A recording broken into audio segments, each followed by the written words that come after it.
Hello friends, welcome back to my channel Kavita Mahato. তোমরা সবাই কেমন আছো? আশা করছি ভালো আছো। চলো বেশি কথা না বলে শুরু করি আজকের এই ছোট্ট ব্লগটি। এই দেখো আমাদের ঘরে দুটো পুচকি পুচকি চলে এসেছে। তারপর আমি রান্না বসিয়েছি। এই দেখো রান্না কি করছি তোমরা একটু দেখে নাও। শীতকালীন ফেভারিট সবজি আলু আর বাঁধাকপি। তারপর দেখো এই যে আমার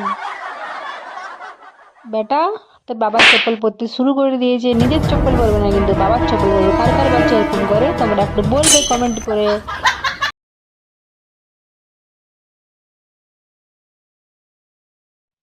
তারপর বিকেলের দিকে আমার বাচ্চাকে নিয়ে একটু বেরিয়েছি ঘুরতে। এই দেখো আমার বাচ্চা খুব দৌড়াচ্ছে, তার সঙ্গে সঙ্গে আমিও। এই যে জায়গাটা দেখো, এখানে কিন্তু হেলিকপ্টার নামে, প্রায় সপ্তাহে 2-3 দিন তো নামেই। এই দেখো। তারপর দেখো আমি আর বাবু একটু বসে বসে সেড পোজ দিচ্ছি, কারণ তোমরা তো জানো তোমাদের দাদা বাড়িতে নেই, তাই খুব মন খারাপ। কি আর করা যায় বলো, কাজ তো করতে হবে না। এই দেখো তারপর এদিকে সন্ধে হয়ে এলো, এবার আমরা বাড়ি যাব। এই দেখো সূর্য মামা ডুবে যাচ্ছে। চলো টাটা, বাই বাই, ভালো থেকো।